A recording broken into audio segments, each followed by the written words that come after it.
Hey guys, welcome back to the show. I'm Parker Emerald, and this is The Conversation Station. Today's guest is a former Navy SEAL and the founder of High Ground Life, a coaching business that helps individuals, teams, and organizations achieve their full potential. He has over a decade of experience as a SEAL, specializing in master breaching and HRST master. He has worked with professional athletes, world champions, business owners, leaders, and elite military members, and is passionate about helping people grow into the best version of themselves and reach new heights in their life. So let's give a warm welcome to the one and only Mr. John Richards. Welcome on, sir. Dude, I got excited just hearing that.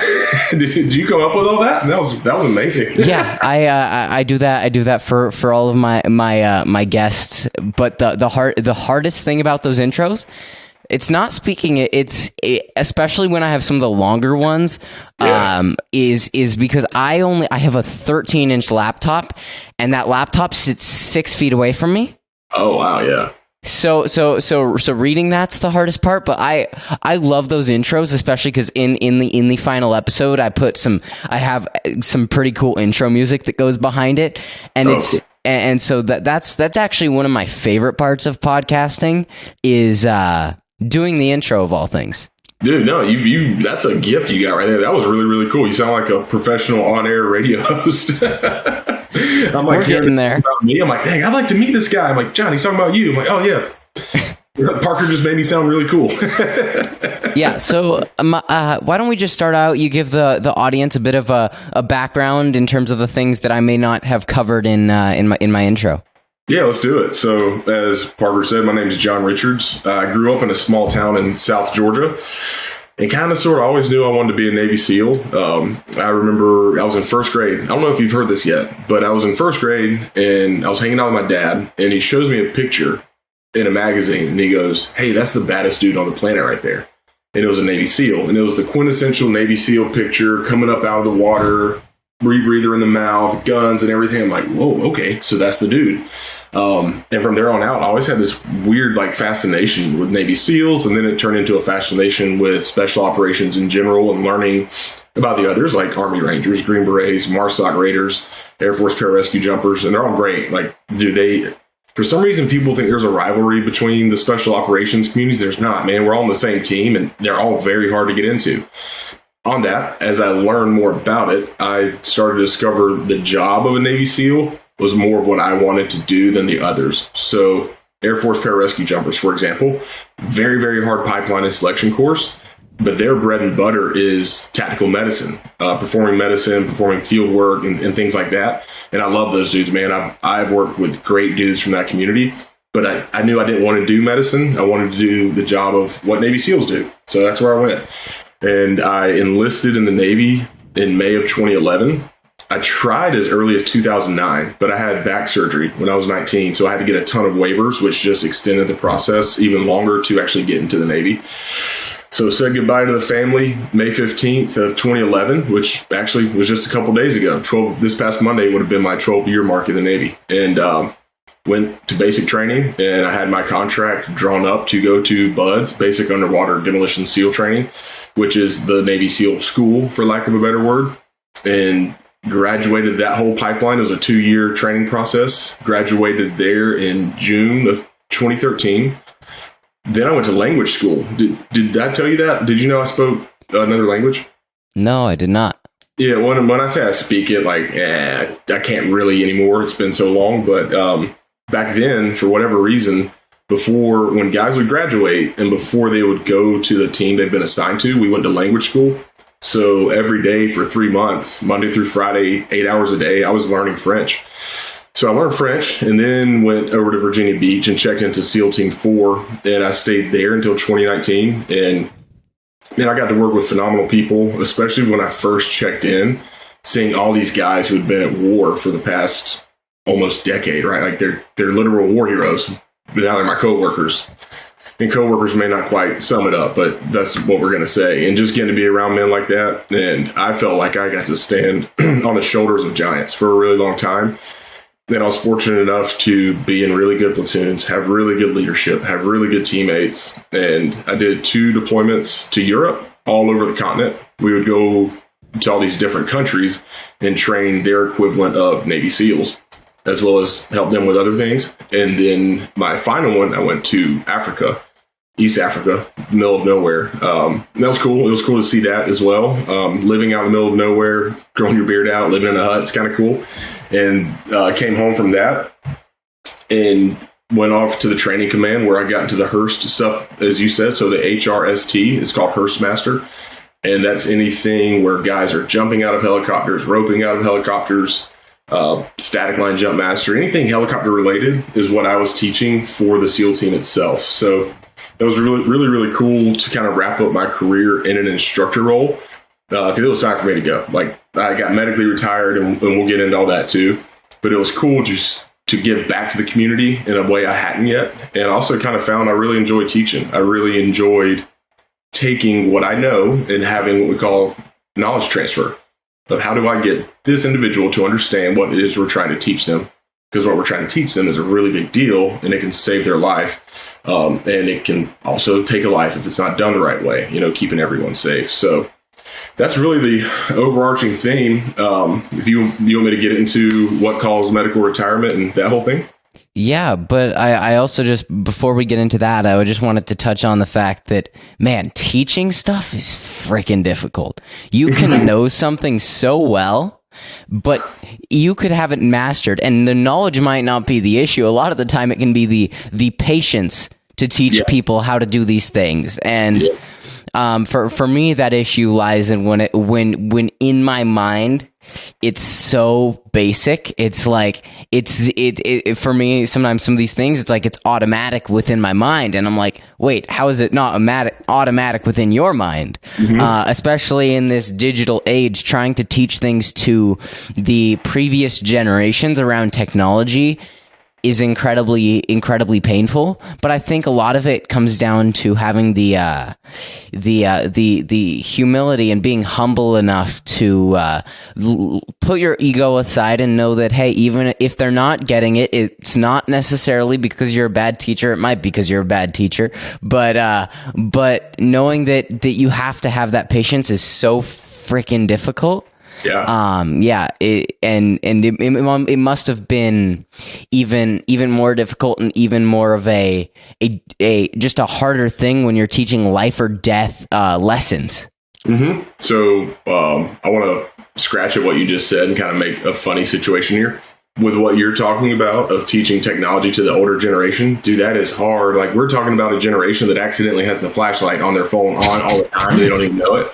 So trying to get them to understand like deep, nuanced technology is, that's not going to be me. I'm not your dude for that.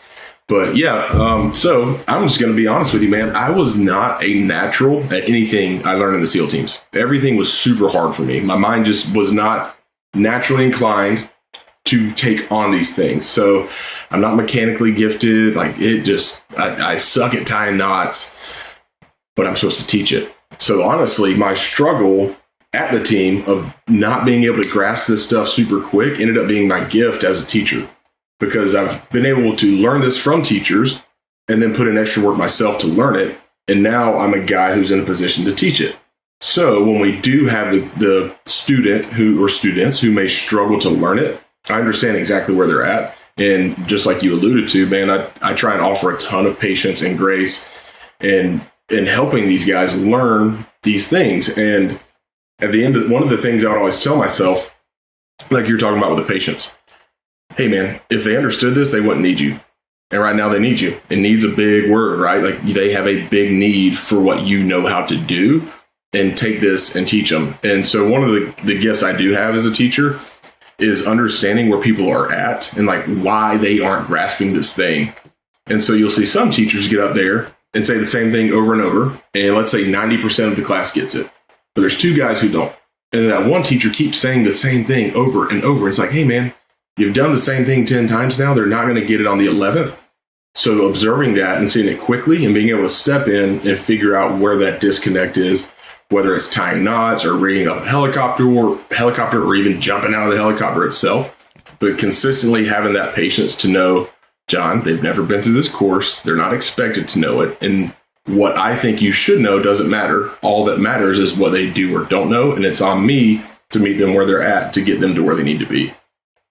Yeah, and I think it's interesting what you said there about if you're saying something the same way over and over and people aren't getting it. And I think that's one of the issues we're running into with the school system. I'm homeschooled. I'm lucky enough to have that opportunity, but there are plenty of young people who don't. And I think the issue is that our school system is the mass production version of education.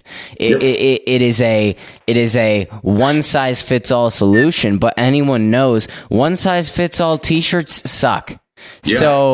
So it's interesting because I have only been doing homeschool since I started high school. So I went through I was in the Waldorf school system, which is an alternative kind of, as I would categorize it, hippie school system, which was not for me. I was in that until I guess in 6th grade I moved to a charter version of that, which was a little lessened. It had an amazing teacher who actually served in the Navy, and then after that, I did 1 year, 8th grade, at this other school up here during COVID. It sucked, but through that I learned that, hey, none of those solutions worked for me. And so it's interesting if we take a look at the education system as a whole.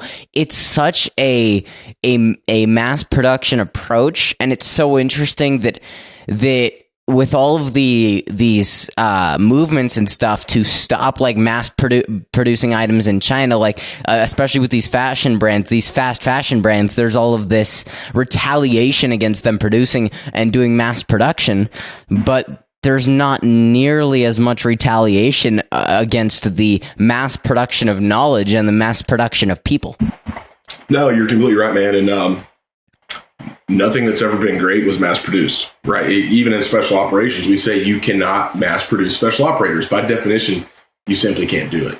And so what I'm hoping for, it sounds like your parents have done this, is that parents are beginning to wake up and realize my child will not be optimal going through the conveyor belt school system.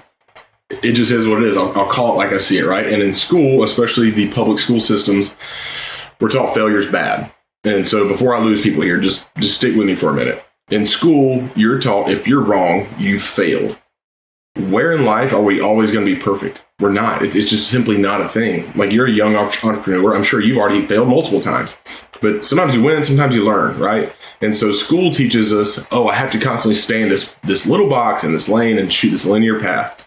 And life just doesn't work that way. So what's great about places like Acton is we're now having people who are teaching emotional IQ, collaboration, interpersonal skills, and all these things that get you ready for life, right? This past tax season, I didn't really need to know about mitochondrial DNA. I need to understand a balance sheet, and schools aren't teaching that. So it's great that we have places like Acton Academy that can help, in homeschool like you're doing, that can help grow these young kids as people and not just as school students. Definitely. It is interesting to the failure thing. It is one of the greatest lessons is the only time you fail is when you give up. Yep. Like the only time I've ever failed in working out is when I stopped doing it. Mm-hmm. I mean, some of my workouts haven't been as hard as I might have wanted to go or as much, but the fact that I did it, just like this podcast, you want to hear a crazy statistic? So 95% of podcasts fail after 10 episodes. They stop. And that's failure. But and there's another element to this statistic. 90%. So here's something interesting. 90% of podcasts don't go past 3 episodes. 95% of but then after that, 90% of that 90% doesn't go past 20 episodes. So by doing 21 episodes, you're in the top 1% of produced podcasts.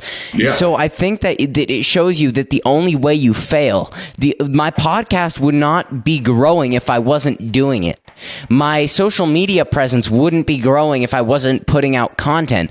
Anything you do in life, you're never going to get better if you stop. You're never going to learn if you stop. You win or you learn. I certainly have had times where I've had some episodes where I'm like, I didn't do a great job hosting there. But guess what? I am a 10 I am an 100 times better host than when I started, purely because I kept doing it. If I had stopped after 3 or 4 episodes, now I almost did stop after 3 or 4 episodes. In fact, I stopped for like 6 months. But if I hadn't brought it back, I probably wouldn't be talking to you right now. I wouldn't have gotten to network with Nick Kumalatsos and some of these other incredible guys I've gotten to talk to.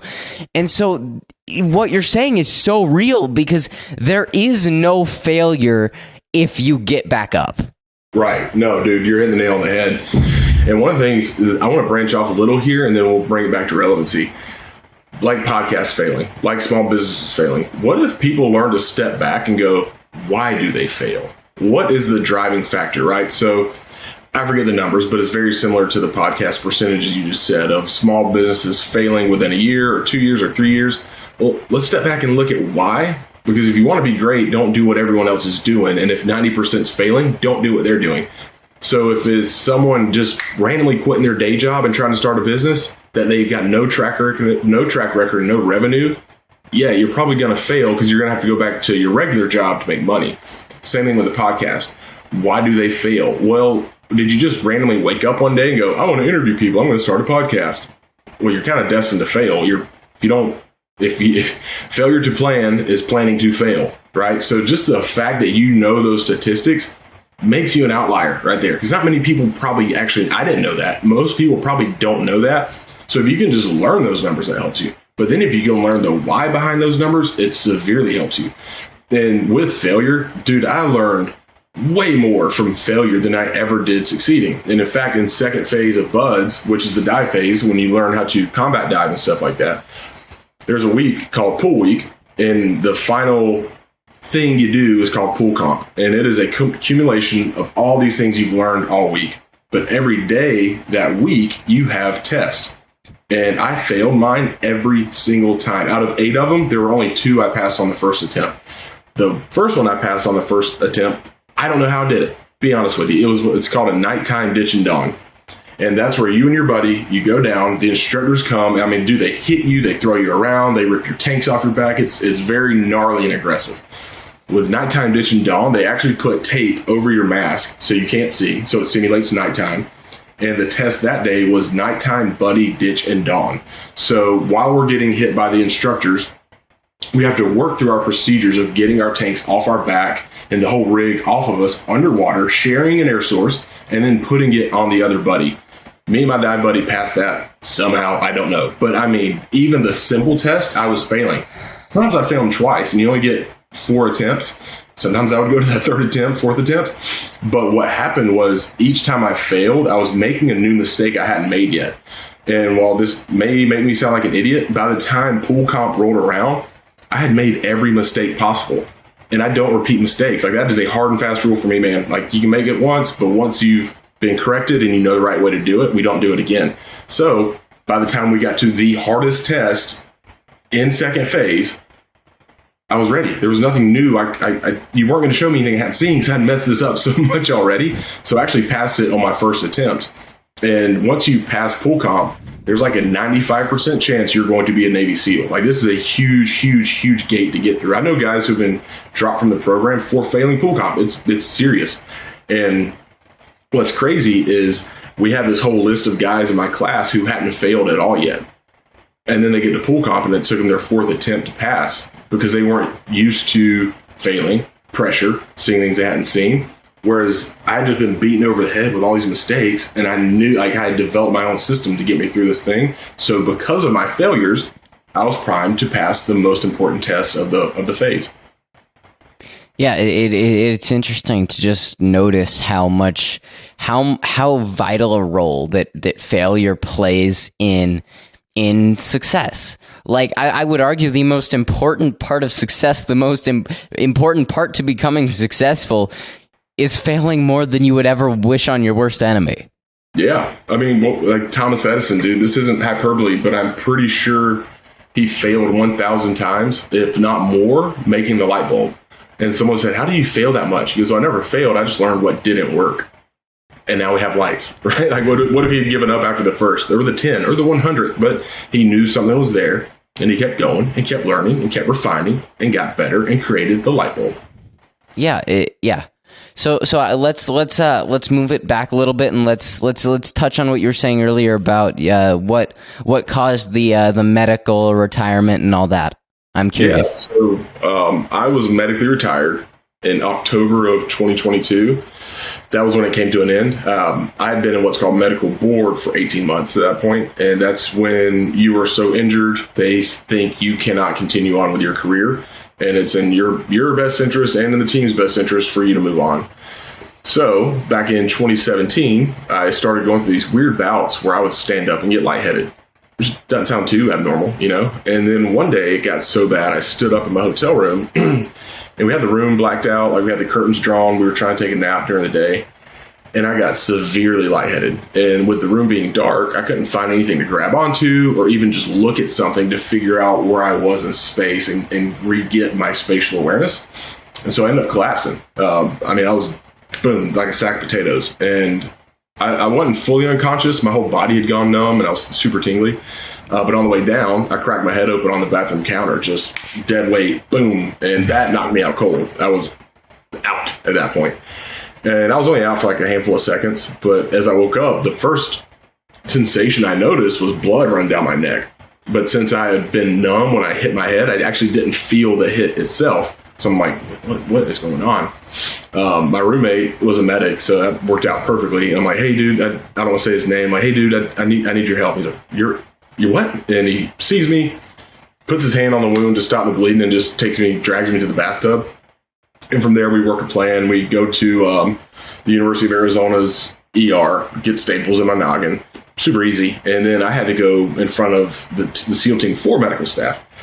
And I didn't want them to know I had been getting lightheaded on a regular basis because I wouldn't be able to work. I knew what was going to happen if they knew this was a serious thing. And luckily, dude, like they gave me the excuses. Oh, dude, yeah, you're probably just tired, too much caffeine. We're in the desert. You're not sleeping well because we're training day and night. I'm like, yeah, that's all it was. I just not enough to eat. That's all. Yeah, cool.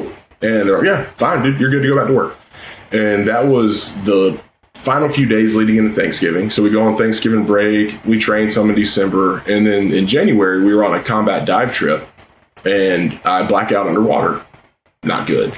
And as we're approaching the ship, I could feel my body getting like warm and buzzy and tingly. And I knew what was going on. I knew, oh crap, I am about to black out.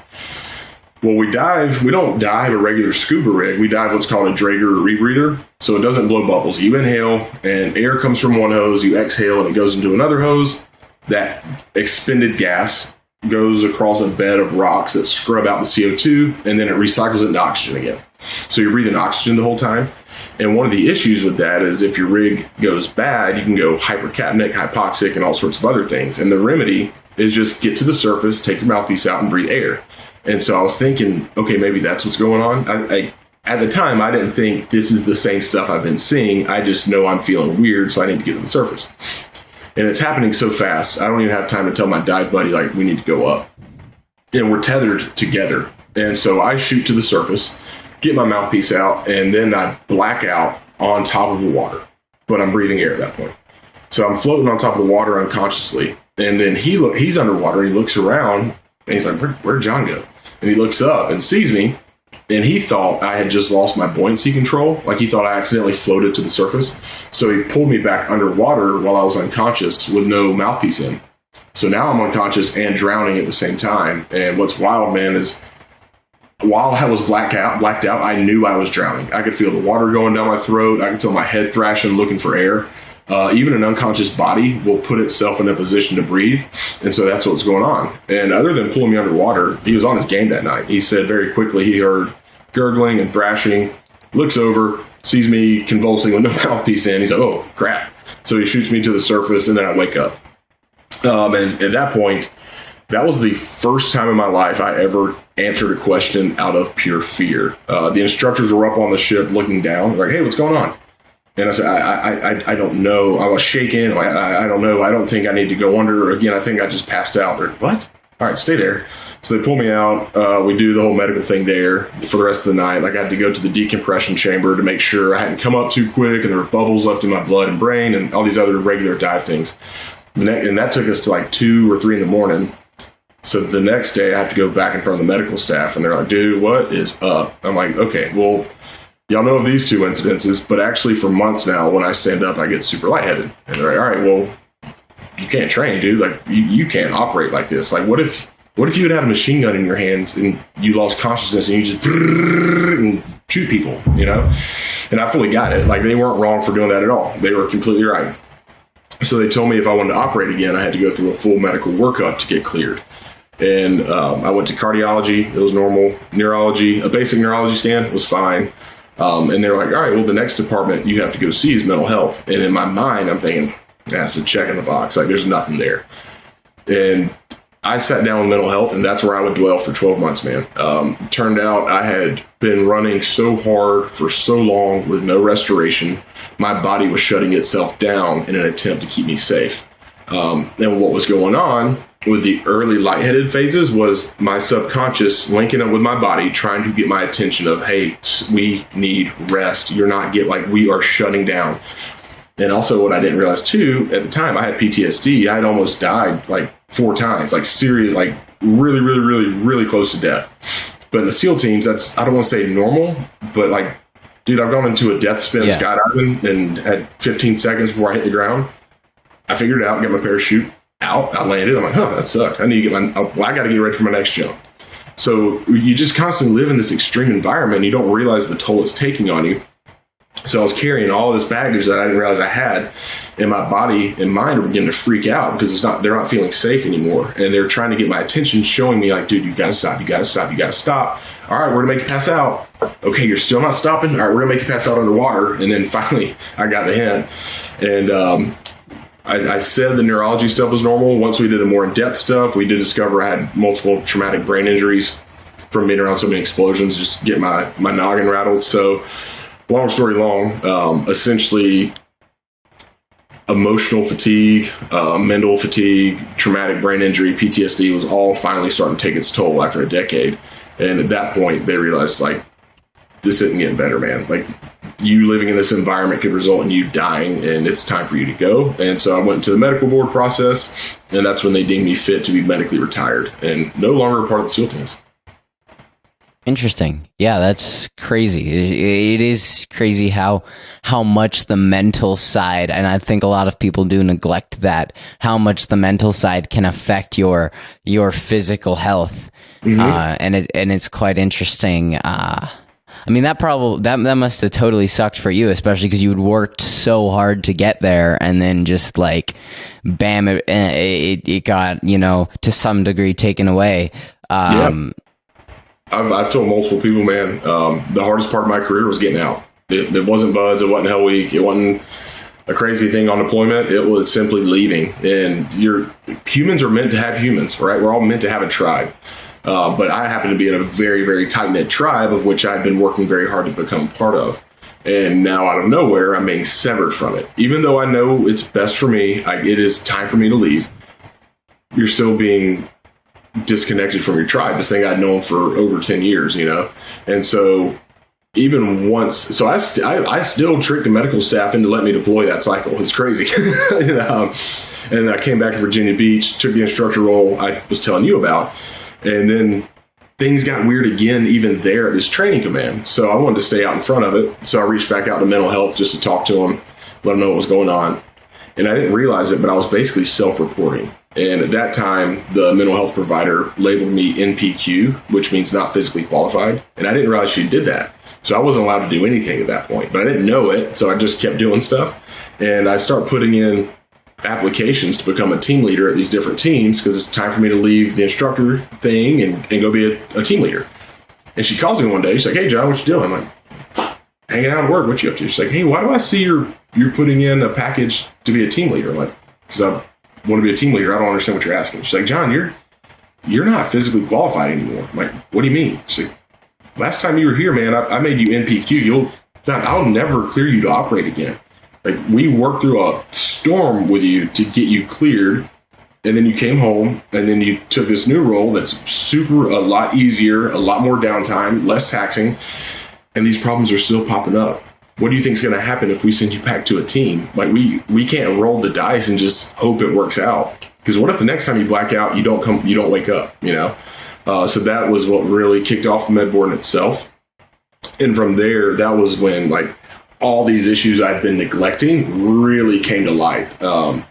It's weird. So in Hell Week, when you get done with Hell Week, you've been awake for 5.5 days. That's not hyperbole. You have been awake that entire time. On your feet, you're worn out. But when it ends, you could keep going. Like it just, you come to this weird place where you'll just go till you die. But what's crazy is when you get done, you could keep going. And then you go to medical checks. And then an hour later, you're completely useless. Like your body begins to swell. You get extremely tired, all this crazy stuff. So I saw that on a macro scale with my career. And once my mind and body figured out this is done, it began to hand me all these injuries I neglected, whether it was arthritis, the PTSD, insomnia, and all this crazy, crazy stuff. And so now I'm being removed from my tribe, as well as having to deal with all these repercussions of all the things I just rattled off. So that was a super hard time for me to move through. And luckily, I had really good surroundings, really good resources, and we've worked through it. And now I'm also helping other guys as they come out. And they'll call me. And dude, Parker, you would be blown away to a T. What they described to me is exactly the same stuff I've dealt with. And it's because we're humans, man, and we have our limits, we have our capacities. And when you start taking things like tribe away from us and our purpose and our value in this place we believe that we belong, the body and mind start to catch up and go, here come your problems, whether it's insomnia, weight gain, hormonal issues, all sorts of crazy stuff. Yeah, it's great. Just crazy. It is interesting because like when I went for like a 4.5 mile run recently, and I was telling you about this earlier, there's this terrible loop that just is torturous. I wasn't sore till I got home and wasn't running for an hour. That's when I got tight. That's when and then the next and it wasn't until, you know, the next day when and then there was another day. I guess this one's more relevant. I did 200 I think it was like 200 burpees and 400 jump squats, or no, I think it was 100 burpees and 200 jump squats, right? I was not that sore for that day. Right. But then the next day, you know, that night, my body's like, "Oh, you're not doing this anymore? Okay, time to hit you." Next day, I could not bend over to grab something off the floor. I had to go onto my knees to get it. Jeez, tight and sore or what? Just tight and sore because I hadn't worked out in forever, and that I was just like, bam! I didn't ease into it. I was like, you know what? All the pain, all the suffering, you know, David Goggins mentality. You know, just torture yourself. Yep. But like, I felt great the rest of that day. Yeah. But then the next day, I'm like at my internship helping them hang lights in a studio. And it was like just, I felt like an old man. And so I think that what you're talking about, anyone could see that on a smaller scale by just work out really hard, feel good the rest of the day, and feel the pain tomorrow. Yep, 100%. You pay to play, right? Like eventually you're going to have to pay the man for your experience, whether it's doing air squats and burpees or a decade in SEAL teams or what have you. Just out of curiosity, along with soreness, how did your body feel that next day? Did you feel big and heavy or what? That next day I started to feel under the weather, which is very interesting. Like instantly, so I could tell that night before I went to bed. I'm like, oh crap, I'm gonna be feeling under the weather. So I woke up, I was sore. I didn't feel like I could really walk. I was feeling just under the weather enough for it to be uncomfortable, not like ultra sick, but I had a bit of a cough, so I had to make some tea and bring that with me all day. And it was interesting. I'm like, hey, maybe my body didn't like the fact that I just, you know, gave it no warning, really, no ease into it, because I'm pretty sure that because I've been working out consistently for the last 3 weeks, if I went and I did that workout tomorrow, my body would respond a heck of a lot better. It would still suck. I'd still be sore. That's a lot of work, but my body would, I don't think I would suddenly become under the weather, but that was my response to that. No, yeah, I agree. And your body's seen it now, right? So if you take that exact same workout, not only are you in better shape, but your body and mind has seen this before. So it's going to ramp up for it better. It's going to help you recover better. And you're probably not going to have a cough and sore throat the next day. Yeah, definitely. So I'm curious, as you had to transition out of the Navy, where did that land you, and what was the journey like to get to the point where you're at now, where you're helping other people, and how were you able to hit the ground running, or did you hit the ground running when you had to come out of it and move into the private sector? I don't know if I hit the ground running. I definitely hit the ground. That's common, right? No, so like I was talking about with being an instructor, and I began to realize like, oh, wow, I really like teaching. I began to just reflect on my time and my story of like, it's pretty gnarly to lose consciousness like that. And then the growth endeavor or growth journey that kicked off for me of kind of blossoming into what I've become. And what's wild is, man, I feel like I became what I needed. Like when I was going through all that, I would have loved to have a guy to come to and talk to and help me just calmly navigate this situation. I mean, I used to be ramped up all the time, dude, talking a million miles an hour, just super fast. Now I like to think I have a more calmer demeanor about myself just through self-discovery. And so it dawned on me, John, you like teaching. You love teaching, actually. You've got a crazy story. You've gone through maybe the hardest military training in the world. There's probably value in what you've seen. And there's probably people who could benefit from having you work and mentor or coach them, you know? So I stood up High Ground Life, which is what you were talking about earlier, where I teach people how to perform higher in life. Clients, just like you alluded to, man, have ranged from NFL athletes to CPA firm owners.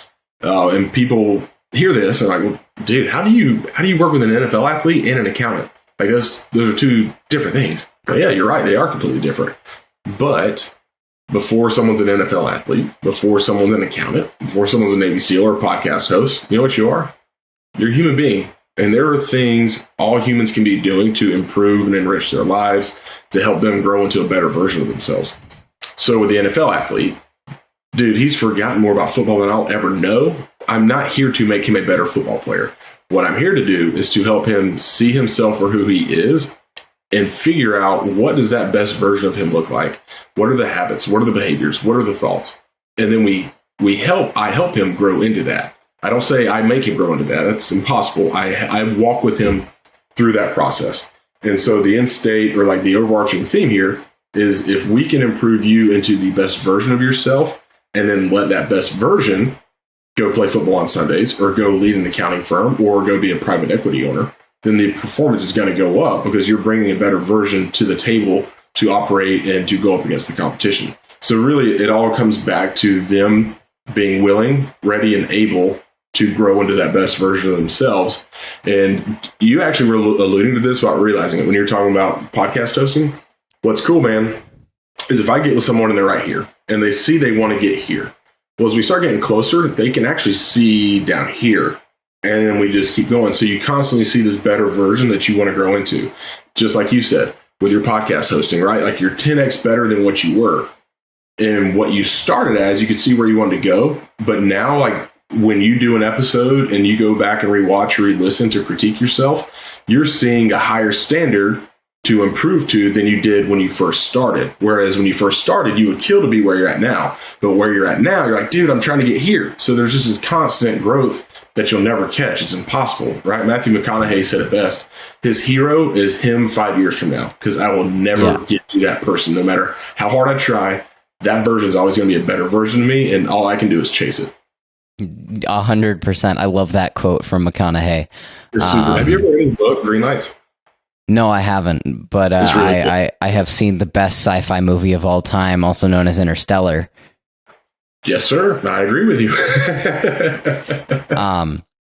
But I think the The interesting thing that you said there is we become who we needed when we were at that stage in our life, and I don't think that there's anything much more true than that. I think that any teacher, any guru, their goal at the end of the day is just to help the people who are at the place that they were become the best version of themselves from that point.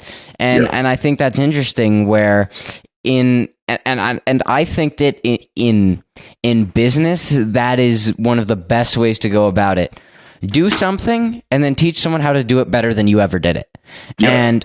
And I think that is what builds a successful business. Even if you're not in the coaching realm, let's say you have a marketing agency, and in order to grow the marketing agency, you had to market it. Yeah. And now you're just teaching people or you're just marketing other people's products better than you were ever able to market your agency. Right. So I think that's where it comes from in business. And then what I liked what you said, where you're like, how am I able to work with an accountant and a football player? Well, because it's not your job to teach them how to be an accountant or a football player.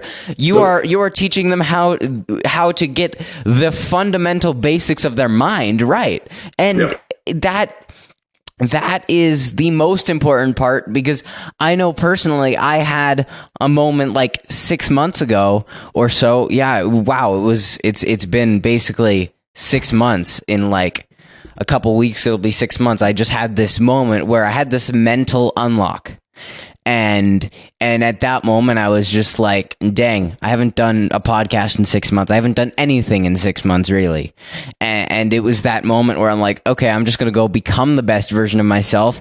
And the biggest takeaway I got from that is I let go of all the things I couldn't control, because and in letting go of that, it made me come to the realization that if there's something I want, and there's something that I can't control getting that result, the only way I can get closer to getting that result is by becoming a better version of myself, because the best version of me is the only version of me entitled to the thing I desire most. Woo, dude, yeah. You're just hitting the nail on the head with all that, man. And you know what's cool about having a lofty goal to get to where you're trying to go? Dude, make it super lofty. Because even if you fall short, dude, up here is still higher than down here, right? Yeah. Like even if you don't hit the pinnacle, it's still going to be at a better place. So a guy I worked with one time, another pro athlete, we were talking about finances and goals. And he told me he wanted to have a $100 million net worth one day. And he's in the NFL, so it's a great place to start, right? And I asked him, do you think you can do it? He's like, yeah. I'm like, well, I think you can too. Do people around you think you can do it? He goes, no, they don't think I can. I'm like, they're also not in the NFL, right? They also probably don't think you'd be in the NFL. But let's say he falls 90% short of that goal. He still has $10 million. Yeah. Right?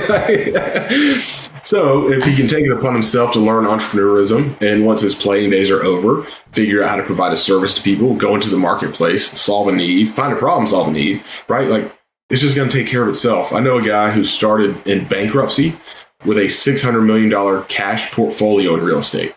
And he came out of bankruptcy. He was never in the NFL or anything like that. Dude, the sky's the limit, man. And all you got to do is just start chasing it, and you're going to grow exponentially. And who cares if you never become a billionaire or trillionaire, whatever number. Just chase the thing you're going after, and you're going to get farther than where you're at right now, you know? Definitely. And I think numbers almost matter the least in building a successful business. You should still know what you want and pursue it, but don't necessarily focus on like, hey, I want to make X amount of dollars. I think the biggest metric that's going to deem and yield the most success is by focusing on, I want to help this many people. I want to provide this value to this niche at this large a scale, because that is where the capital is going to come along, because when you show no signs of the greed in that in that sense, it makes everyone 100 times more willing to help you get where you want to go. Oh, dude, you're all over, man. Like, if you get into business just for money, you will never be happy. You'll never have enough money. You're not there for the right reasons. You're going to show greed. You're going to burn relationships, all sorts of stuff. The best thing a human can do is to go into business to provide a service and be there for other people. And I'm going to get on my soapbox here for a second. So I tell this to clients when we first start working together, if I'm speaking to leaders, everything under the sun, to include the sun, exists for something other than itself, right? Like the sun doesn't shine just to shine for itself. It shines to provide light and warmth to the earth. But the earth isn't there just to be there. It's there to provide life and water to all of us living here. And even rivers, they don't just run to run. They run to fill the ocean to provide more life to fish. And even those fish, they're there so they can be eaten by bigger fish and help the ecosystem. And we as humans are no different, man. We're not here for ourselves. We are here for other people and to serve them. And if you can just learn how to love serving and helping people, making money will be a byproduct of doing something very, very noble. Yeah, and I think that it's ingrained in just being human is a desire to help people. I think the thing people struggle with is how they go about it, because I think that's the biggest disconnect. Because some people look at helping people as just charity work, but it's right. like that's not necessarily what it has to be. I think that it just comes down to finding the place that you feel aligns with your values, that you can provide value to people. I mean, I know with my podcast, my goal has been more just impacting people's lives, and also in these other things I'm working on and these people I'm working with. I have a mentor who pushed me to start this podcast by the name of Rodney Farrell, and I work with him on stuff, and his entire thing is provide value to people. And the interesting thing is that's my thing is I provide value to him constantly. And the fact is it's helped me grow my podcast, and he has such a huge network of people in the digital marketing space, which is the space I want to go into. So let's say, and just a huge network of entrepreneurs and business owners. So let's say a few years down the line, I start a digital something like marketing agency, something in that realm. But I've been providing value to him, and in turn helping him with some of the ventures he's been working on for some of these other businesses. And now it gets to the point where I have that credibility. Yeah. Yeah. Well, no. And so even on that, let's step away from the digital space. My first ever client was my first ever client, right? No coaching credibility there, other than if you know me, you know I communicate very well. But, he might be a brand new coach, but he's been a Navy SEAL for 10 years, so there's probably something to be had, right? So that's kind of what I stood on for a little while. I was like, hey, you get to work with a Navy SEAL. I'll teach you all the tricks, right? Like I say that facetiously. I don't, that's not what I do at all. But the fact that I had this background and track record of doing very hard things and very hard endeavors consistently and getting through it, I can now pass that on to you as a client. And now I've coached enough people where I have a track record of actually coaching and not just being a Navy SEAL, you know? Absolutely. And it's interesting for me to look at it where it's like, hey, when I started my podcast, right, it was, I just invited people I knew onto the podcast because reaching out to other people was scary. Mm-hmm. And then the first guy I had on who I didn't know super personally was Sean Briscombe, who I met at the Apogee Strong meetup and had a short conversation with him, but I built a bit of a human connection there. But then from there, it was like I've started mostly working through the people that I've gotten to talk to through the Apogee program because there's a connection there. And I actually had a guy on who I had no connection to previously. And so, but it's also now I'm building out the credibility where if we look at it, I have had I have had people that total up to well over 250,000 followers on social media on my podcast. Yeah. So it has become this thing where I have some credibility, but I also think my credibility does not lie in the fact that I've done, 24 episodes of a podcast. It lies in the fact that I'm 16 and I've done 24 episodes of a podcast. Yeah. I think that's one thing that I did. I plan on recording a content piece later this week on is leveraging your age. Your age can be an advantage or a disadvantage depending on how you approach it. If you're 16 like me and you go to a job where the job requirement legally is 18 years old, you're not going to get the job. Like you can't. But what you can also do in that situation is show them that, hey, you go in, or you send them a message like, hey, I'm not 18 yet, but here's all the things I can do for you, so that when you are 18, and they need someone, they have an opening, you're the person they call. I mean, I've gotten to talk to people I never would have gotten to talk to, purely because of the fact that I am doing something hard at a young age. And I think we live in this society now where the bar has been set ridiculously low. It is so ridiculous how low the bar is. And I've been podcasting consistently for 6 months, and the fact is that I'm yet to come across another 16-year-old podcaster. I haven't come across it. I haven't been super actively looking for it, but it's not something that you come across. And I think that even and see, there are guests I've had on where if it was a 40-year-old dude reaching out to him to come on the podcast, they'd be much less inclined. But I think even if you are at that older age, now you can leverage the fact that, hey, if you're 40, you have 40 years of life experience. So there are ways to leverage your age and some of these things that you can view as a weakness. It's all about the mindset and the approach and having the vision to know where you want to go. Yeah, no, you're completely right, man. I teach people this all the time. There's no such thing as good or bad. It's all about how you view it, right? So from a philosophical standpoint, nothing is inherently good or bad. And so people will say, well, John, you're a Navy SEAL. You're good. I'm like, nope. See, I'm good to you because you're American. But there's other parts of the world where they call us devil. And in that same part of the world, the people they call heroes, you call devil. Nothing can be good or bad. It's all what the individual human decides to label it. So label it accordingly and get obnoxious with how you want to learn how to label it. I teach people ridiculous over-the-top gratitude to just drive it home and get those pathways moving in the brain. But you're completely right, man. You being 16 is right now your shiny object. I don't even want to call it a shtick because I feel like that's cheap, but that's like your big lever. And for those of y'all listening, I've known Parker for a handful of months now from other things we've done. And I knew who he was. I follow him on social media now.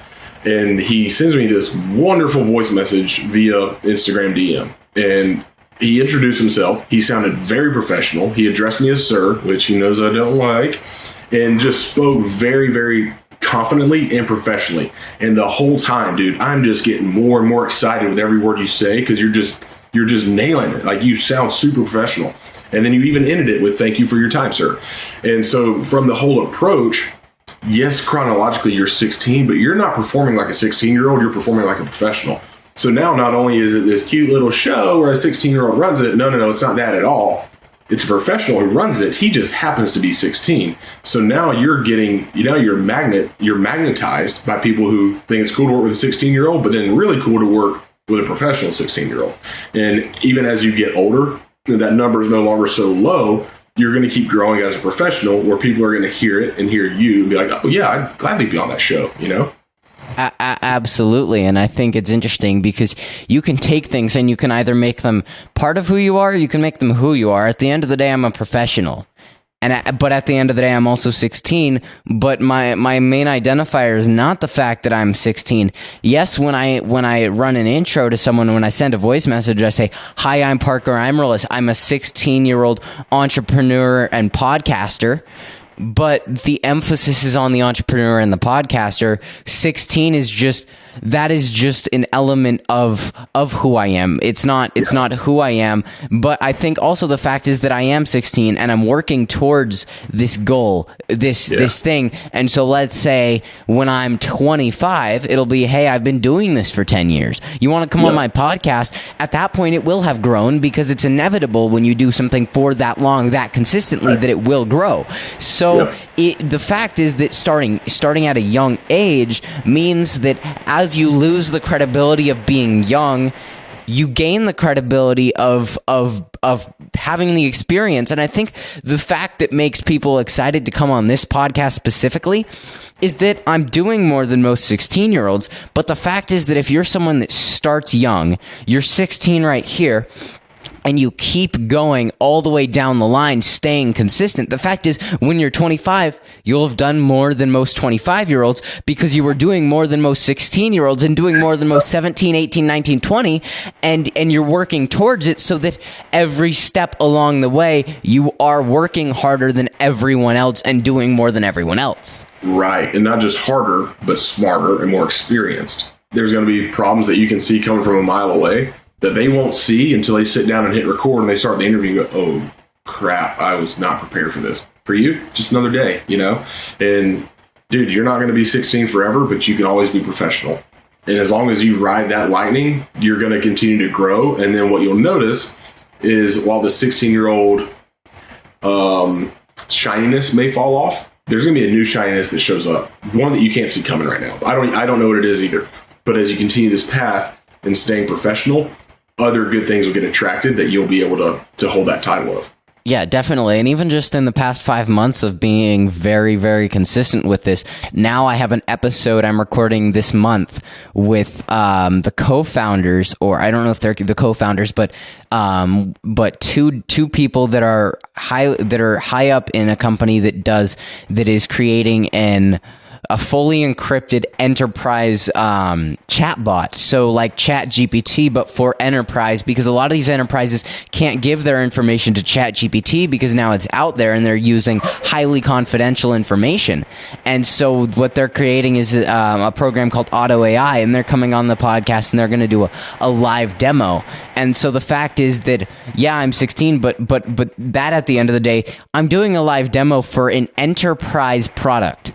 You think that that's just something that would just happen on a 16-year-old show where they're talking about surfing or whatever? Nope, no, this is a professional show, but the host just happens to be 16. So I'm super excited about that one. And I know her through I actually went to San Francisco with Rodney, who I was talking about earlier, to a meeting with her and about another venture that she's working on. And I met her in San Francisco, and I sat in on that highly professional meeting, and I added value. So the only reason that she was willing to come on when Rodney shot her a message because I didn't have her contact info, but the only reason she was willing to come on when she got that message is because I was at that meeting being a professional. Yep. And dude, growth-oriented people won't care what your age is. All right. Yeah. Only a fixed-minded person is like, I'm never having a 16-year-old in there. That's dumb because you're losing out on value from a dude who can't provide value. So the fact that even at 16, you understand, yeah, I'm 16, I can't control that. But I can't control the value I provide, the professionalism I strive for. And by doing that, these other successful people are going to see, like, dude, I'll gladly help. Who cares if he's 16? He ain't a 16-year-old. He's 16, but not 16, One thing I want to ask you, and this is where the coach in me comes out. When you interviewed the first person for your podcast that you didn't truly know, how did you go about getting in touch with them? So it was a guy on Instagram who makes content around cameras and all that stuff, and I just loved his content style because it was different than anything I'd seen before. Yeah. So what I did is I sent him a respectful, professional voice message like I sent you, and that was the basis of it. But what I had done previously is like I had reshared his content onto my story, and and then when he liked the fact that I reshared it and he reshared my reshare onto his story, that's what gave me the confidence to know that, hey, he's paying it. He saw one of my things, so he knows that I'm supporting him, and that's how I went about it. And that one was fun. That guy he's super cool. And so that is how I went about it. You want to know? Here's something wild. Yeah. That's exactly how I know Matt Boudreaux. Yeah, exact same way. I heard him on Mark Bell's podcast. It was in Sacramento, and I'd never heard of Matt before. I never heard of the Acting Academy, and I'm hearing him and. Dude, don't get me wrong. I've been a Navy SEAL. I'm a coach, all this cool stuff. My greatest work is going to be my marriage and my kids. That is going to be my ultimate thing I can give society. So on that, I'm going to raise incredibly strong men. And so when I'm hearing Matt speak, he is putting to words the vision I had for my own boys that I didn't know how to communicate yet. And I'm just getting lit up. I'm like, oh, this is phenomenal. I sent it to my wife. she started listening. An hour later, she's like, "Hey, we're touring Acton next week." I'm like, whoa, cool, you're on board. And then one day, so I started following Matt on Instagram, and I love his content. Like, he shares philosophical stuff, and quite frankly, I think he's a modern day philosopher. And absolutely, yeah, right. Like, dude, he's got it. And I reshared one of his posts, and he sent me a thumbs up or a heart and said thanks. And I thought, whoa, okay, he's active in the DM. So I sent him a very well-worded, respectful message of introducing myself as, hey, my name is John Richards. I heard you on Marvel's show. I've been a Navy SEAL for over a decade. I was just medically retired, and I help people grow wherever they're at in life. Da-da-da. And then I got nervous, right? Mr. Navy SEAL over here. I sent it, and 10 minutes later, I see that he reads it, but I get nothing back. I'm like, dang, man, that sucks. 8 hours later, I get a voice message back from him saying, let's get up. Like, it was a long one, really long one, but it ended with, hey, let's get on a Zoom call. And that's how this has come to be. And so that's how I ended up on the podcast you were a part of. And that's how I'm on this podcast with you, you know? So people need to learn, man, don't be scared to shoot your shot. Worst case scenario, you get left on red. Oh, well, you don't know what you're missing out on if you just don't take a shot. Also, I'll tell everyone listening, if you ever reach out to Matt, he's going to read what you, especially if you reach out via like social media or something, he's going to read what you say.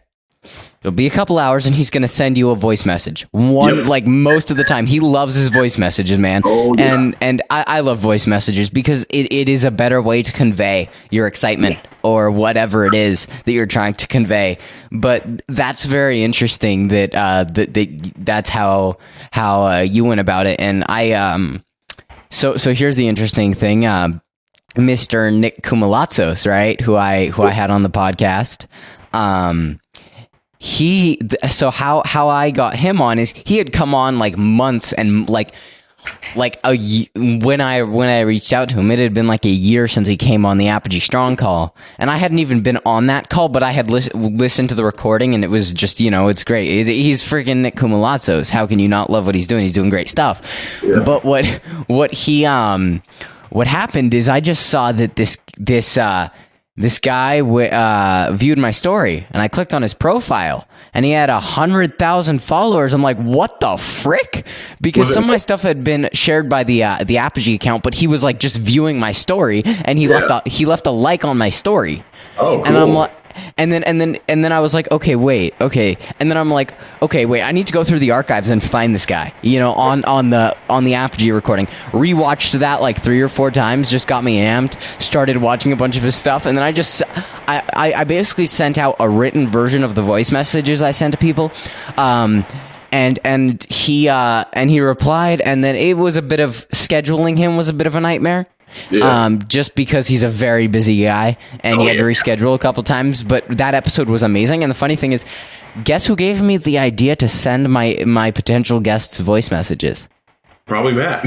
No, it was actually Nick on our podcast. He was like, we had a conversation around, it was actually quite similar to this conversation where it felt like half a podcast and half like a coaching call, and we were talking about it, and I was talking about how I struggled to reach out to guests because typing out a message to all of them, it wasn't really my thing. And he was like, dude, you're a podcaster. Send them a voice message.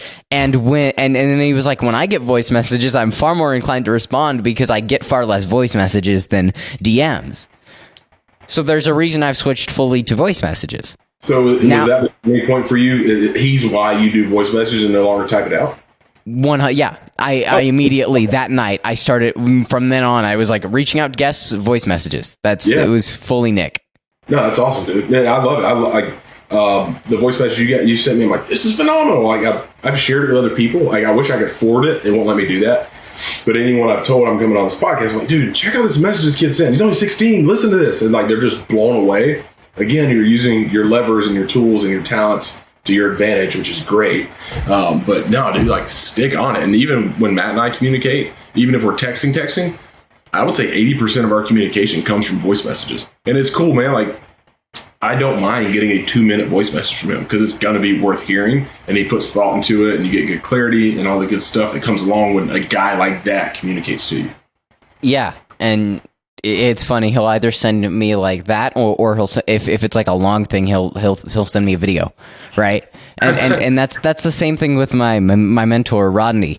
He's not that good about replying when I send him text because he's a busy guy. But the second I send him a voice message or a video, I can guarantee a response. Oh, dude, what's crazy is like on that, if I'm playing this ping pong game of voice message, I'm more inclined to send a 2-minute voice message than to take 20 seconds and text something out. Yeah. There's something about talking that I think people would just rather do. I think it feels more natural. And so it's really cool how we kind of just stumbled across this, right? Like, and when I say just, I don't mean just now, but how Nick introduced it to you. But now we're sitting here talking about voice messages are greater than texting out. And even though Rodney's a super busy dude, you can get a long voice message back instead of a 10-second text, you know? Yeah, absolutely. And I think the point is that also you can fit a heck of a lot more information into those voice messages. Like if I have something where I was following up with him about something, I'm like, okay, here's X, Y, and Z, but then also here's this, and this, and I think what it comes down to is the human connection side of things. There's also a reason that podcasts and videos and vlogs have become far more popular than a blog post talking about the same exact topic, because you want to hear that voice. There's a reason that I spent the money on the nice microphone, because people want to hear the voice. They want to hear the human connection, and the closer you can get what you create and how you communicate to people to the real human experience, the better. Like, if someone randomly who I hadn't heard from in months sent me a text message, a long text message, I don't know if I'd read it. Like, honestly, I don't know if I'd read it. Probably would, but I wouldn't be as excited to read it if I got a voice message as if I got a voice message. Because I'm like, oh my gosh, a voice message? What? You know, it's very interesting. You're right, man. And like, for instance, right before you and I started recording, I get a text. He goes, "Hey man, can I bounce something off of you?" And he sent it without me saying yes or no, which I don't mind him sending. But it's a text message like that long. I'm like, oh, I can't get to this right now. I'm going to have to carve out time to sit and read this and give it the attention and reply that it deserves. And when that happens, I'm not necessarily hunting time to do it. I've just noticed, like, okay, I've got some free time, I'll do it. Whereas when I get a voice message, especially from someone like you or Matt or someone important, I'm like, I need to go find somewhere quiet and listen to this. And like, I'll make it happen to go hear it instead of waiting for time to roll around to read it. Absolutely. And I think that it comes down to like, hey, there's this length of like something and you have to read. Reading is at the end of the day, it's an exertion. There is mental capacity that it takes. But when you listen to something, you're just listening and having a conversation. Yep. So I think that especially when someone wants to bounce an idea off of me or something like that, that gets me amped. And if I'm just like sending someone like a quick message, just asking them a quick question, I'll send a text. If it's not something I need to go into detail on, like, hey, are you available on X date or something, right? To just chat about something real quick, right? Yeah. Then I might just send that as a text message. But if I haven't talked to them in a while or something, it's gonna be an audio message. And I think that it's an interesting thing. And I think another thing is entrepreneurs as a whole, they're not the fastest to reply. They aren't at the end of the day. They're busy people, and busy people don't necessarily want to have to read something. And then the thing is busy people aren't going to necessarily be able to engage in a fast-paced back and forth text conversation, which is what you kind of need for text to be effective. Right. So if you send them a voice message that's 2 minutes long and they can reply with 2 minutes, it slows down the pacing, but it doesn't get rid of the connection.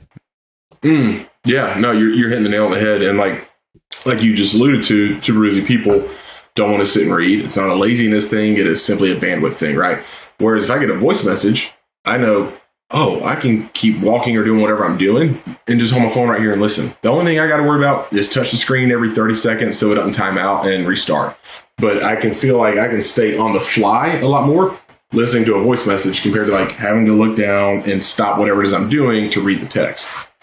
Absolutely. If someone shot me a voice message, I mean, I could even be going for a run or something. I could still check it out. I mean, my workouts in the mornings, I'm listening to the Essential 11 every time that I go and I work out, because it's recordings of the Apogee calls, and so it's actually what inspired me to reach out to you again, because I hadn't talked to you since that call. As I was scrolling through, I'm like, oh, that was a good interview with John Richards. I'm like, okay. So I clicked on it and I listened to it while I was working out. I'm like, okay, I gotta send this guy a message. So I got home from working out, and then later that evening, I sat down. I'm like, okay, here we go. Also, those recordings, I can guarantee basically everyone I send takes 2 takes, because Instagram has a stupid 1 minute limit on voice messages. So, right. And I basically do that on the fly, and it's like I'm trying to think of what I want to say, and then I'm like, oh crap, and then I have to like fit things in at the last second. So then I'll like delete it and re-record, because I'm like, and then I'll just pace it up a little bit, but yeah, it's interesting that we just spent like 10 minutes talking about voice messages. And that's one of the interesting things. Like, I guess I can equate this back to voice messages. Talking voice messages with John Richards is the title of this episode. But it's interesting because it's like a world. What did you say? Tagline: having a voice in a voiceless world. Oh, in a world where no one has a voice, the Conversation Station is here to help. Listen as John Richards breaks down the benefits of voice messages. Ooh, that is some skills. I know you said we spent 10 minutes on it, but let's go 12. So with voice messages, do you feel like you're more inclined to send it in a more timely manner, voice over texting something out? 100%. I love public speaking. I don't enjoy writing that much. Yeah, and I'm so much more inclined. Like, the reason that I started doing voice messages is because I told Nick I struggled to sit down and find the time to write these things out. And then it's like, okay, just talk it. Just say what you would have written, and it's easier for me that way. Even when I write, when I was writing one of those emails to someone, I used talk to text. Think about how like much of a disconnect and a no-brainer that is. You're using voice to text to write something when you could just say it to the person. Yep. But yeah, it is so much easier. It doesn't feel like a thing I have to do. It feels like a thing I get to do, Yeah. Well, and like with the texting thing, you run the risk of running into law of diminishing intent. Have you ever heard of that? Do you know what that is? No, I haven't heard that specific term. Okay. Perfect. Coaching time here. So law of diminishing intent basically states for every like minute you don't do it, it becomes more likely that you'll never do it. So for example, let's say you're at a health seminar on getting in shape in the best shape of your life, and you get all fired up to eat right and exercise. But you've traveled out of town, you're at a hotel, and you're like, well, I can't get to a gym right now because I'm out of town. And so you never work out that day. And then you go home, and then you lose the luster and the mojo that came from that seminar. And then it just slowly dwindles down, and you end up never making changes. You never change your diet or never exercise. What you should do is when the seminar's over, step back and go, you know what? I don't have optimal around me right now. I don't have a great weight room, and I can't really control my diet because I'm at a hotel. I'm going to go for a 20-minute walk and call it good. I might even go to the gym and do 100 push-ups today. Just something small like that, and then you can begin to build on it. So like you're saying, if I had to guess, let's say 8 o'clock in the morning rolls around, and you're like, oh, I need to type out or text out this message to a potential guest. The longer it goes without you doing it, the longer it's going to go without you actually getting to it. Whereas with the voice, you just step right in and do it. And now you've taken the law of diminishing intent completely out of the equation because you found this modality that you like to execute on. Yeah, and I think the biggest difference and in that regard is that sending someone a well-written like email, basically, because that would take me 10 minutes, if I'm feeling excited about it, it's going to take me 10 minutes on a good day. Yep. But a voice message takes me 5 minutes on a bad day. Yep. So that is the difference. And dude, so much just like you said, man, so much can be lost in the text. when I hear from you, audibly hear from you, I can hear your excitement, I can hear the angle, I can hear everything you're trying to convey. Whereas I'm just reading off a screen. What if you're being sarcastic and I don't know it? Like there's just so much. What if you interpret it like that? But when I send these messages, I'm like, hey man, my name is Parker Emerald. I'm 16 years old. Blah blah blah blah blah. I'm super excited. I love everything you're doing. I want to have you on the podcast. Versus if it's written out, hello there. I am Parker Emerald.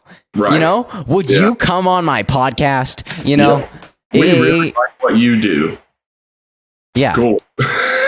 Exactly. Well, we just did the deep dive on voice text. So for all of y'all listening, if you're not voice texting, get into it. So that's definitely going to be a clip there is like my epic trailer voice and you just like voice messages. Just if you're texting, get into it now or you never will. Get into voice messaging. It reminds me the other day I created for a friend's birthday. I basically created a horror trailer, like short little thing, because basically what I was doing is the shooting star meme, right, of him. But what I did is I'm like, oh, come on, that's like not that much work. I could do something more fun. So I found old 60s like black and white trailer footage of a horror movie. Yeah. And then I went but deep in a normal county, there is a guy. Although he may seem normal on the surface, what lies beneath the surface may shock you.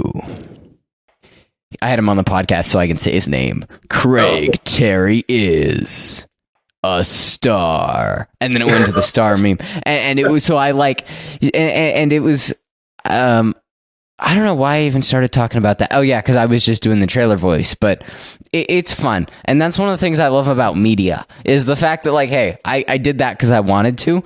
And the fact that I bought this stuff for podcasting, but I can use it for whatever I want. I mean, I could, what were you saying?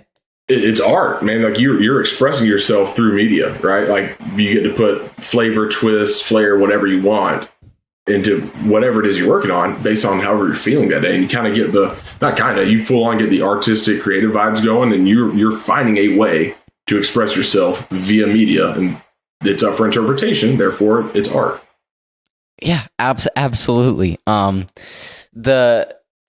I want to talk about something that you said something that I thought you were going to go into it, but you didn't. What I want to talk about is my first episode, right? Mm-hmm. If I go back and I look at my old content and it's something we're talking about around like the improvement, I cannot handle that first episode. There are many episodes I cannot handle because it's just like gut-wrenchingly bad in my eyes. Now, some other people might not notice it as much, but when I notice, I'm like, dang, I seem completely unengaged.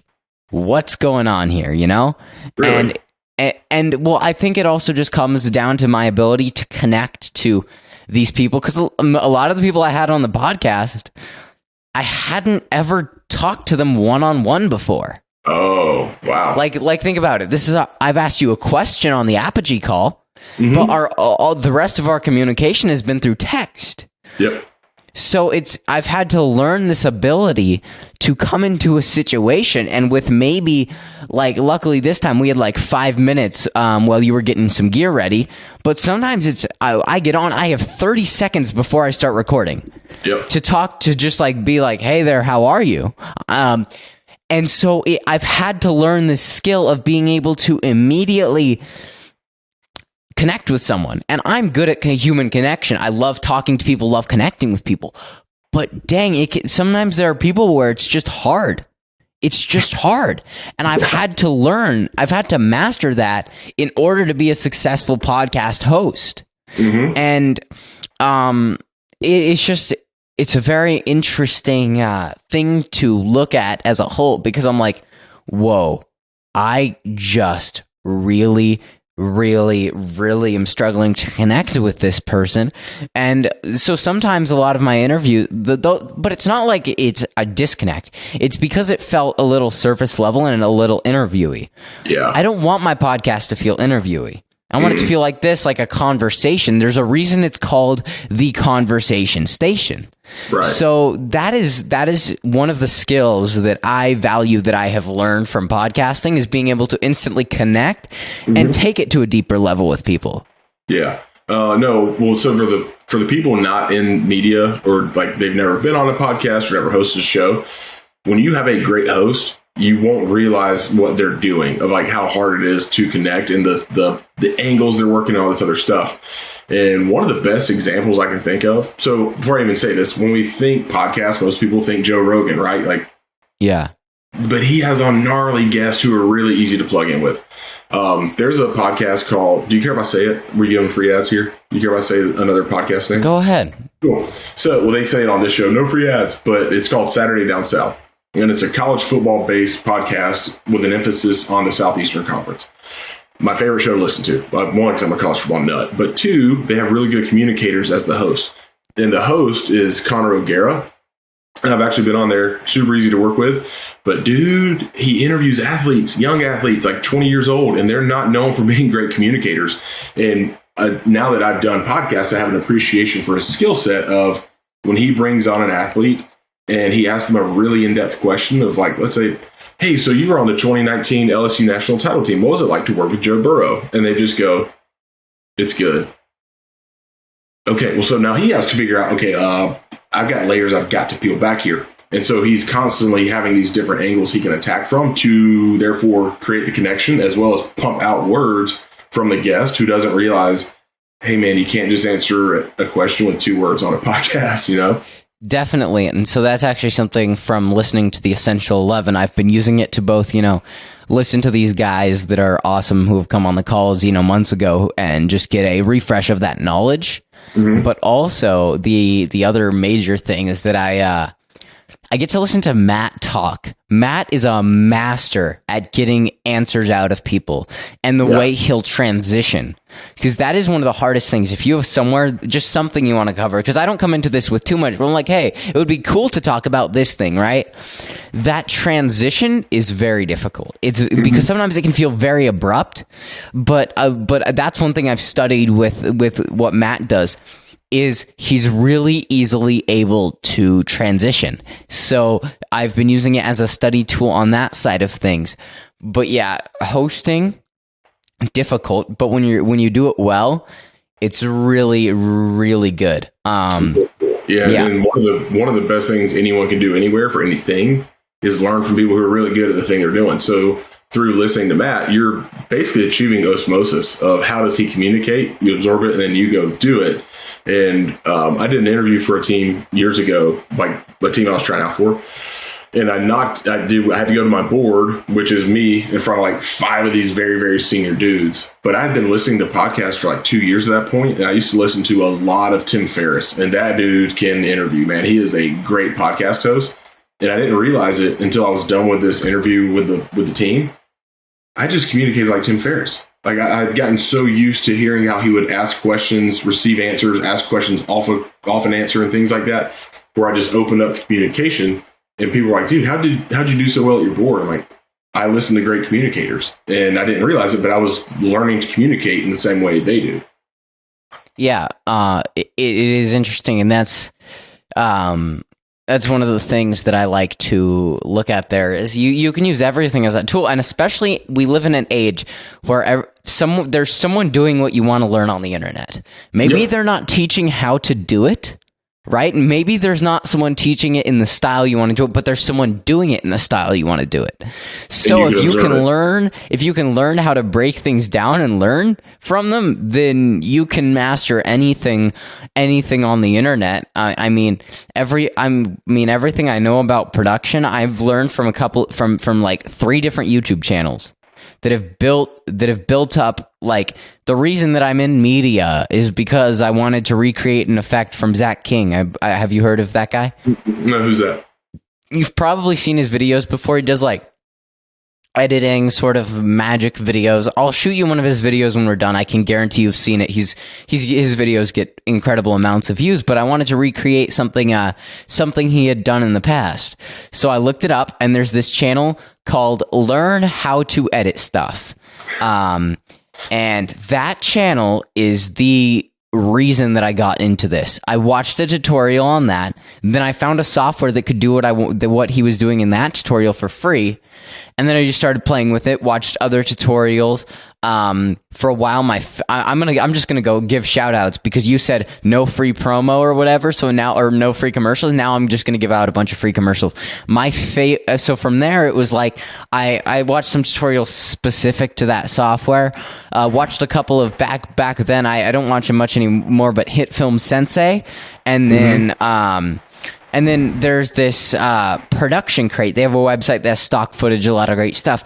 But they had a series. They don't do it anymore, and it makes me so sad they don't. It was called Saturday Morning Tutorials, and there was a whole storyline to the tutorials. Oh, and I was like maybe 12, right? 12, right around there. And it was, I watched those every Saturday. And that's and then there's a channel called Cinecom. They actually just got like all their gear robbed. I feel so bad for them. All of their expensive cameras got stolen from them. I feel terrible. That is friggin' sucks. But they also do tutorials there, and those channels right there that I just named mainly Learn How to Edit Stuff, Production Crate, and Cinecom. That's the main reason that I'm in media right now. Wow. That's really cool, dude. On a relevant question, I'm going to flip it on you a little bit and start interviewing you. Yeah. Who are 3 people you want to interview for the show? Like, who are the 3 big names you want to get? And maybe not big as in famous, but like the 3 people you want to talk to. Okay. Number 1, oh gosh. Because I had a list when I started, but then my list changed as my list has become completely irrelevant. But I think Alex Hormozy, Gary V, those 2 guys are like, you know, the guys. Yeah.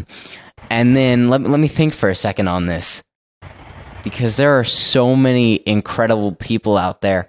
I would say probably I want to interview this guy because he's so controversial that I know I would get a lot of unfollows because of it, but it's an interesting test. And that guy is Andrew Tate, and it's just because I want to see what, and it's not necessarily, it's more that I want to talk to the guy and I want to see what he's actually like. Because he has such a strong personality that he delivers some of the things he says I completely disagree with, right? But some of the things he says really, really wise things, but he says them in the most vulgar, controversial, polarizing way possible. In a Donald Trump kind of way.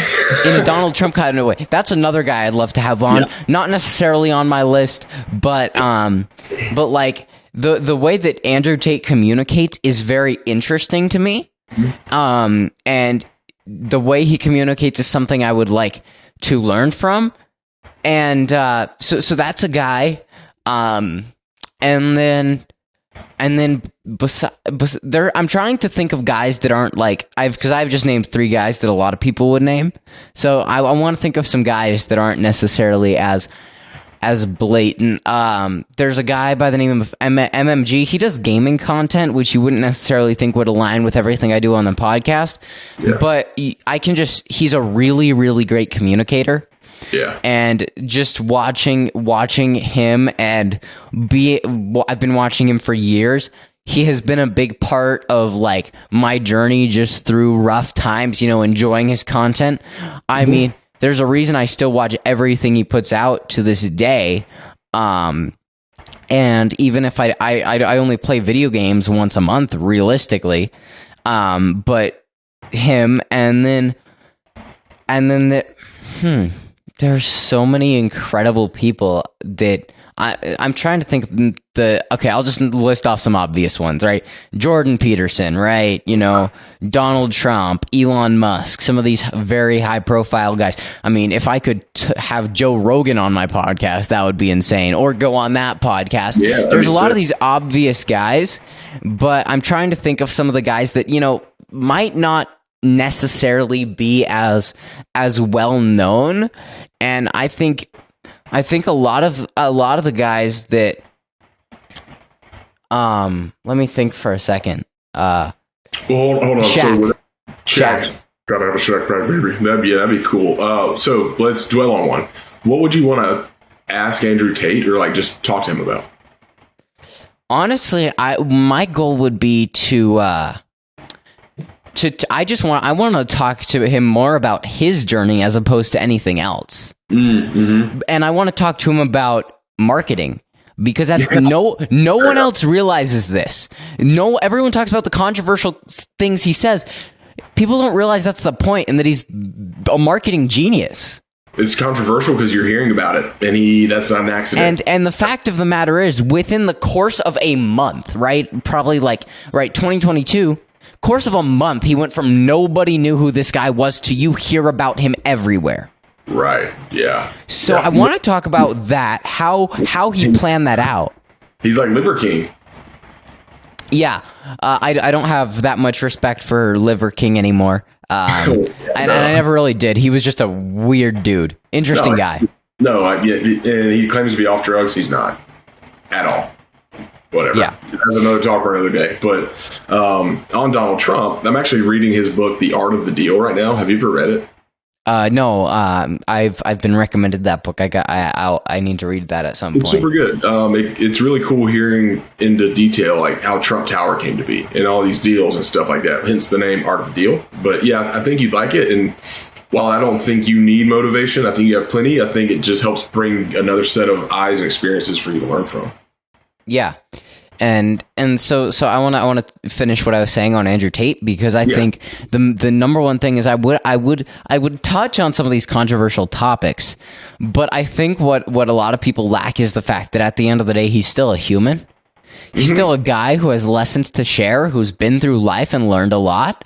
And I think the marketing side of things is what I'm so curious about, because he took an approach no one else has previously really taken to marketing. Everyone else has always been make the populace happy with you, but his was so blatantly after the controversy, and it's so genius. And that is what I would talk to Andrew Tate about.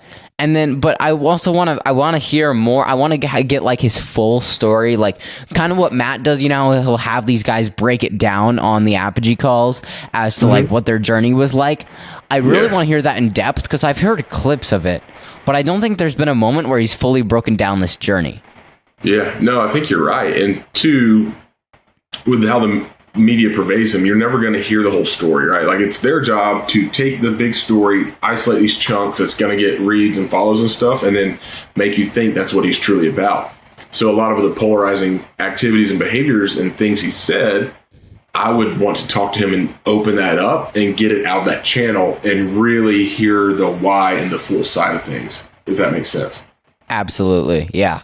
So that's the thing that I would talk to Andrew Tate about, is just because I wouldn't want to know, because I know Andrew Tate the sensationalist. I know Andrew Tate the controversial guy, but I want to know Andrew Tate the human. I want to know Andrew Tate the hard worker, and I want to know Andrew Tate the leader. Yeah, and world-class fighter. Like, that gets forgotten about now. Like, this dude was absolutely 1% of combat athletes in the world. Somehow we're talking about him being mean to Greta Thunberg. I have, yeah. Oh man, it is interesting. Yeah, we don't have to unpack. we don't have to unpack the Greta Thunberg thoughts. Like the fact that she flies around on jets while talking about, saving the environment. Like, my issue isn't her message. Like, your message is good, just don't be a hypocrite. Oh, it's also fake. She's propped up by the media. Again, the media wants you to see what they want you to see. So, cool, we found this 14-year-old girl who can communicate in front of people. Prop her up. That's all it is. So, Man, yeah. So my question, I'm going to throw the question you just threw at me, not necessarily podcasting, but what are your 3 dream conversations to have with 3 different people? Who are the 3 people that you would love to get to talk to? Ooh, that's good, dude. One, I think is going to happen here in a couple weeks. So like I alluded to, I'm a huge college football fan. And inside of that, I'm a huge University of Georgia Bulldogs fan. And they are the reigning 2-time national champions right now. They've only lost 1 game in the past 2 seasons, and they are primed to make a three-peat and win a 3rd straight national title, which would have been unprecedented in modern day. Last time a team won 3 straight national titles was 1939. We all remember that season. But I would want to talk to Kirby Smart, the head coach, the dude who runs the program. And I'm actually working with the football team and him in 2 weeks. So pretty excited about that. And I'm going to speak on culture, performance, leadership, being elite, and things like that. So hoping some really cool things come out of that and being able to talk to him. He's definitely one. I would love a real one-on-one sit down. Doesn't even have to be a podcast. I mean, just, hey, we're going to talk life with a guy named Dave Ramsey. Are you familiar with that name? Yeah. Cool. So I've been working his program for years. It's been great. But what's crazy with him is people view him as, the get out of debt guy. He's way more than that, man. He is one of the most gifted thought leaders of our time. His leadership stuff is absolutely phenomenal. He's had Jordan Peterson on one of his shows in the network that he owns now. And so Dave is who I was talking about when I said I know a guy who started in bankruptcy and almost grew a $1 billion real estate portfolio. I got to know their team really well. I was doing stuff with them pretty often. But when he comes on people's podcasts, he's sharing the message of getting out of debt and all this stuff like that. I would just want to talk to him about life, man. I would just want to hear what he has to say. He thinks very philosophical, like Matt. He's a man of faith, which I love, and I think it's great. And I would just love to pick his brain and just talk to him on the human level, not the level of, okay, when I come on a podcast, I'm going to teach you how to get out of debt.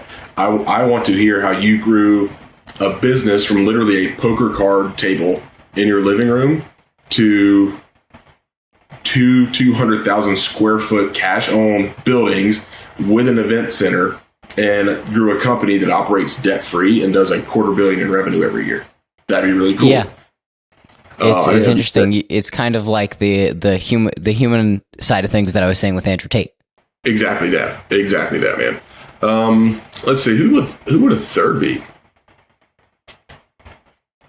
Huh. Mark Bell. Do you know who that is? Oh, yeah, no. Mark Bell, yeah. We talked to him on the Apogee call. Oh, he came on? Oh, yeah. Cool. Yeah, you know he's in Sacramento, right? Oh, yeah. Yeah. You know what I'm going to recommend next? Reach out to him. I should shoot him a message. It would be cool to record with someone like that in person, because local. I mean, the fact is that my entire setup could pack up into a suitcase, so I could do that anywhere. I might be able to help you with that. So I interviewed a guy named Stan Efferding one time. Have you heard of him? I believe I've heard the name, but I don't recall who that is. Big in Mark's community, and he and Mark are friends. And so I interviewed Stan, and dude, he and I were doing exactly what you and I are doing right now. And I told him I would love to talk to Mark. He's like, how about you just ask me to introduce you guys? So that's why I'm looking at you like, go message him or get Matt to do it, or I'll see if I can get a hold of him and get you a hold of him. Yeah, no, I'm gonna message. I'll just see. I'll reach out to him. I need to talk to Matt. I also need to shoot. So I shot Tim Kennedy a message on Workplace, our platform, but he's never on there, so we didn't see it. But yeah. I'll shoot him something because I want to get him on more than any. Like, he's one of the guys I want to have on because the Apogee program has been the most impactful thing I've ever done in my life, and I get to talk to Matt on a daily basis. I don't get to talk to Tim as much. Right. I've never gotten to talk to Tim, so I would love to get to talk to Tim, have him on the podcast, and just talk Apogee and talk all the things he's doing. But yeah, there are definitely some guys I want to get on. The crazy thing is scheduling guests as of recently has been very, very easy. like really? to an interesting degree where, I got some of these guys on, and then some of these people, I've had some guests on that aren't as huge of names. Well, actually, I mean, I just had Travis Chappelle on, who's Talk to Shaq, has a huge podcast, has 40,000 followers on social media.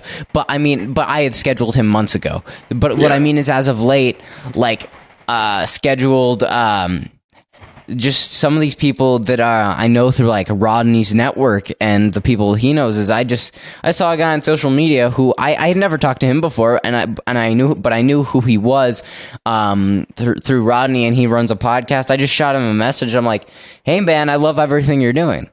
And then from there, we just kept we had a conversation around just podcasting and stuff. I'm like, hey, come on the podcast. One of my favorite episodes there.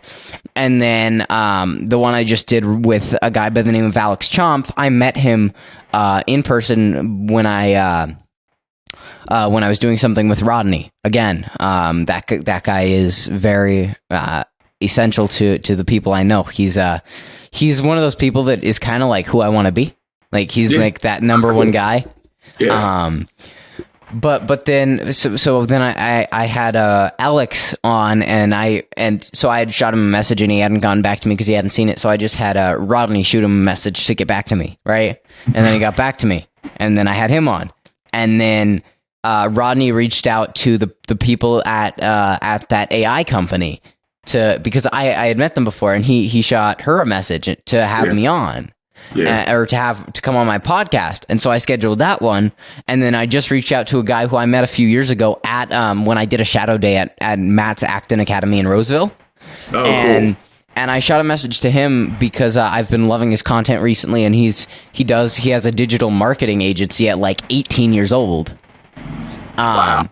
So I shot him a message, and I'm like, hey, we had engaged on social media a bunch back and forth, just chatted about some things, talked about how I was going to steal the style of one of his videos. Expect audience. Well, actually, you'll expect this week because this podcast comes out on Monday. Also, if you're this far in, because we are an hour and 40 minutes in. Where you going, dude? Yeah.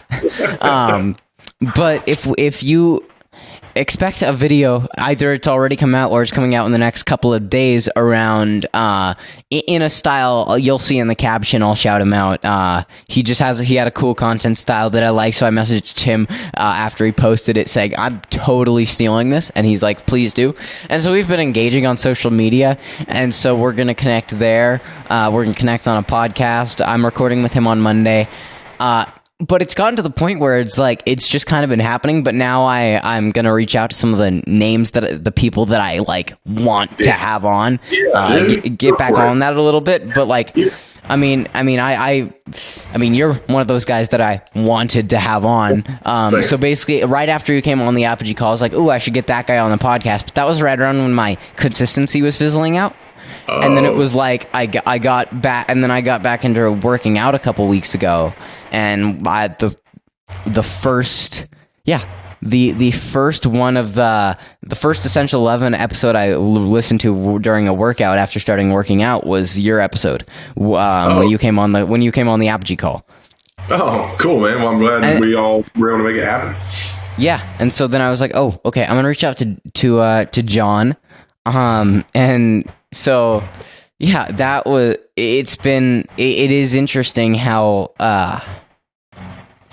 some of these things have come about, and I'm excited to, it would be awesome to get to talk to Mark. Mark is a very notable guy. He's also just an interesting guy, right? Yeah. Like, I don't mean that in a good way or a bad way. He's just very, very unique. Yeah. You know what? I've heard, dude, I've been listening to him and his brother for years and hearing them talk about people and stuff. I am willing to bet that if you went to Super Training Gym, just took yourself there, found him and introduced yourself and presented yourself professionally, whatever you want to happen will happen.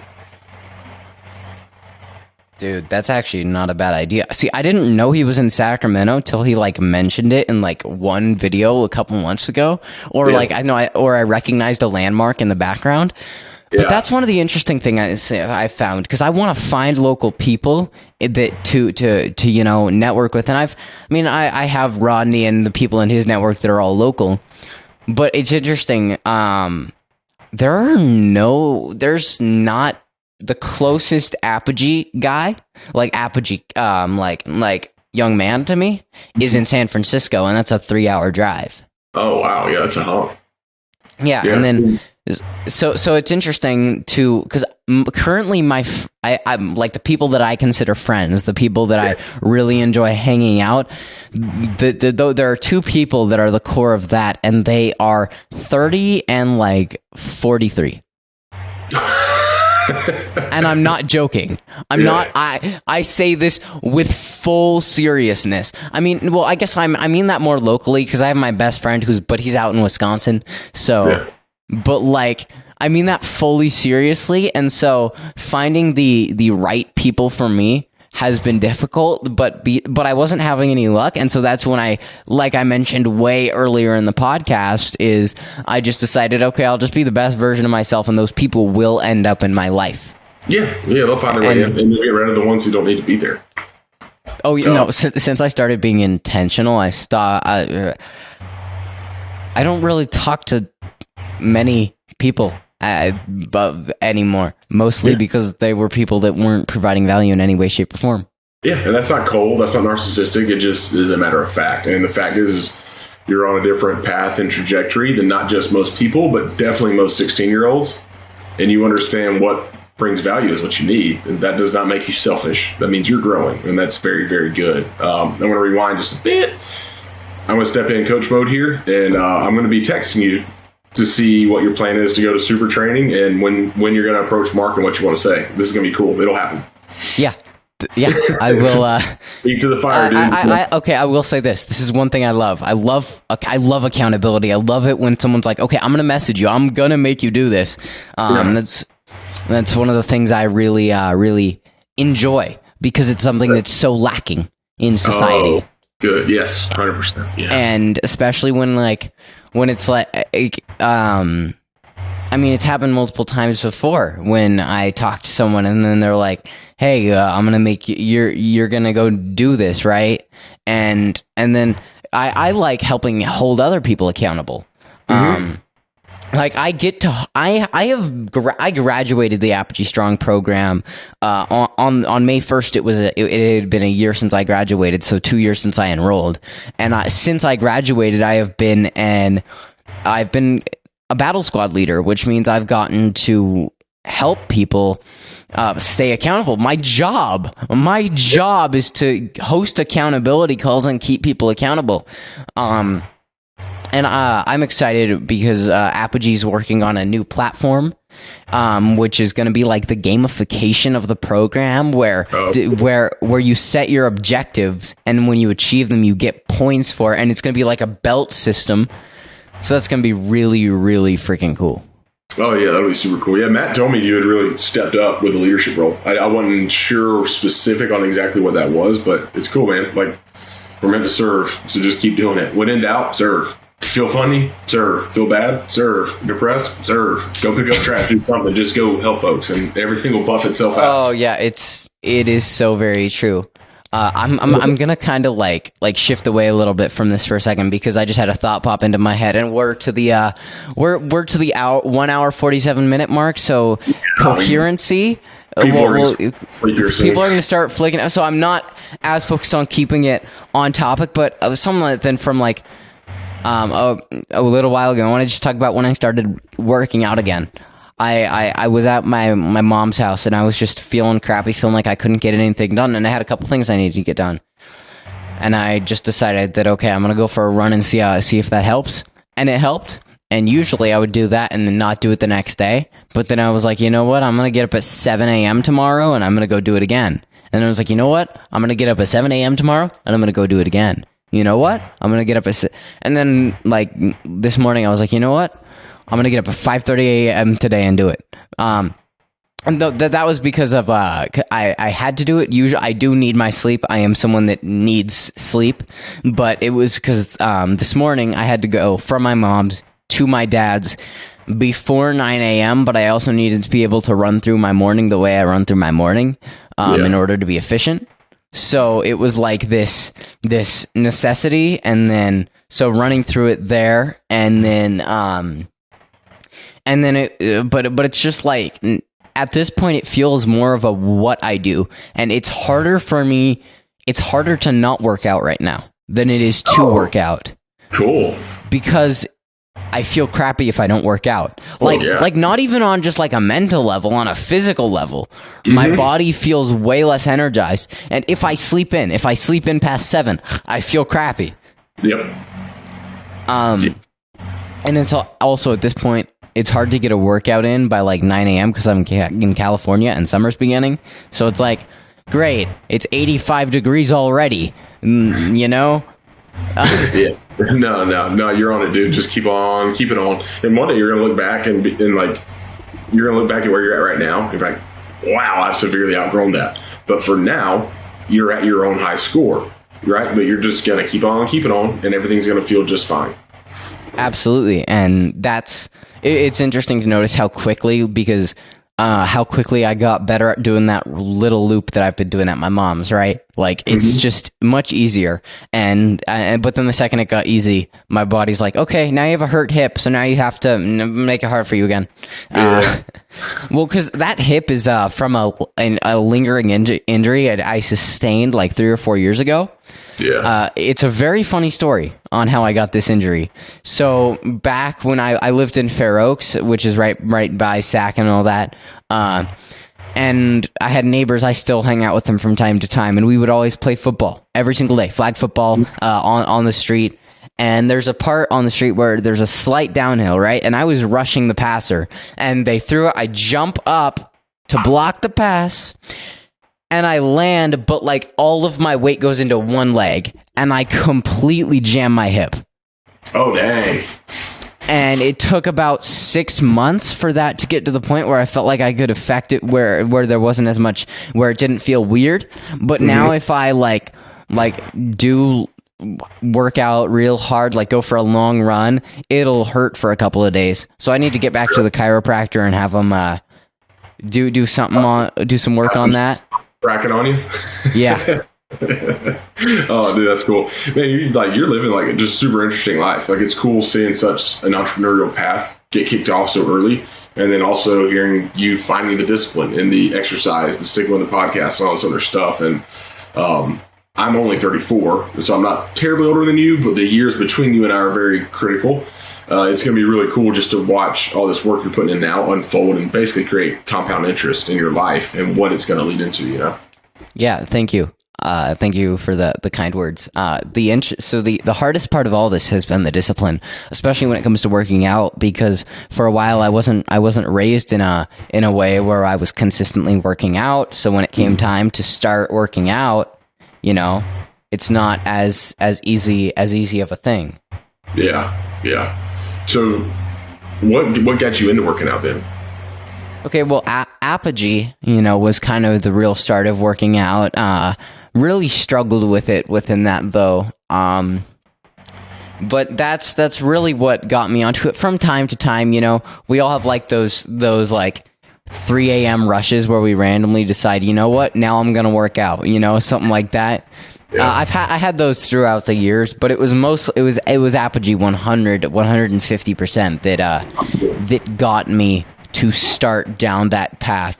And it's really Apogee that got me to start down the path of all of this. Mm-hmm. Like, okay, starting a podcast, I got inspired by the conversations I had on the Apogee calls and all of the different things I'm doing right now. I wouldn't be doing them if it weren't for Apogee, if it weren't for Matt. I mean, it at the end of the day, it has completely changed my life. And it is, if I could give someone else like at my 14 years old, struggling to find where they want to go, if I were to give you any young man who's struggling to find their purpose, struggling and maybe doesn't enjoy what they're doing in school, my number one thing would be go to apogeestrong.com and get your parents to sign you up for that.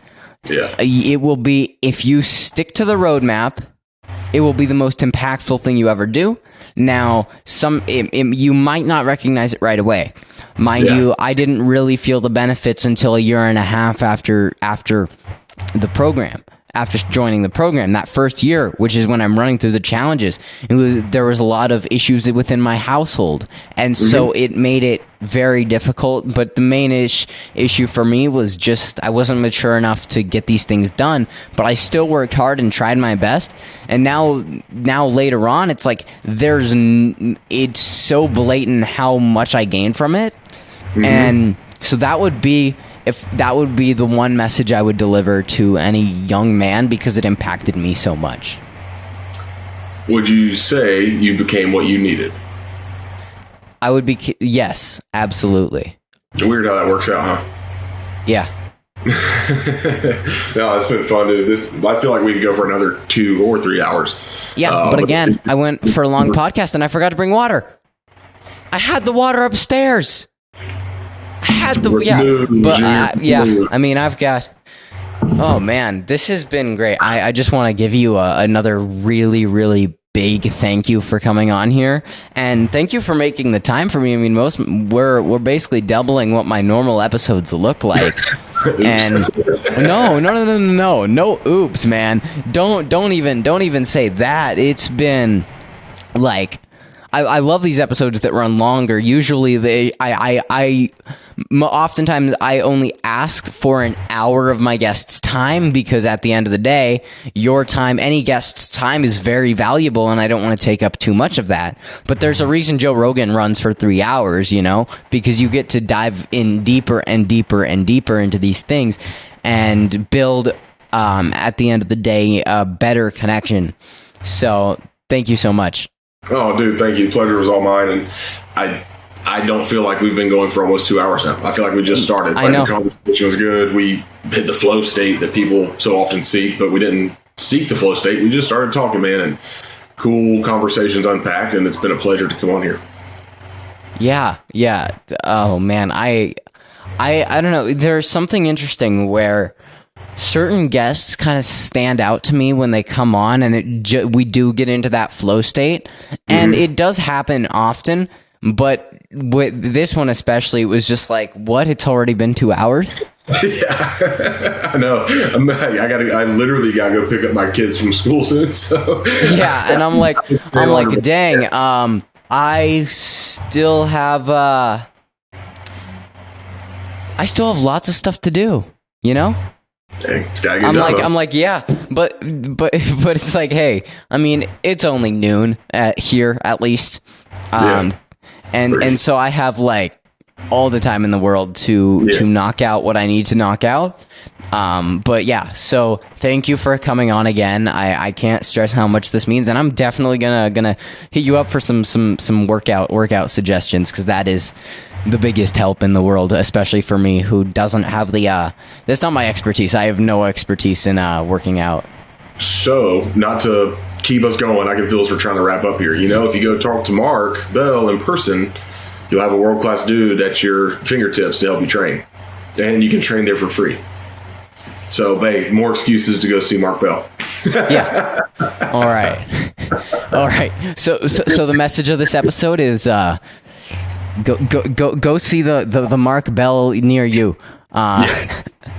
There's only one Mark Bell, though, so good luck finding one near you. Yeah. Well, actually, most of my listener base is in California. Perfect. They're not too far then. So, yeah, they're like a 20-minute drive from Mark Bell. So, go find Mark Bell. Don't stalk him, though. You don't want to mess with that guy too much. All right. Thank you guys at home for watching. I'm Parker Emerald. I've been talking to... I just like... You're just like, dude, all right, we've got to stop. No, my voice is dying. Literally. No, yeah, thank you. Okay, I'm gonna wrap it now. Try again. All right.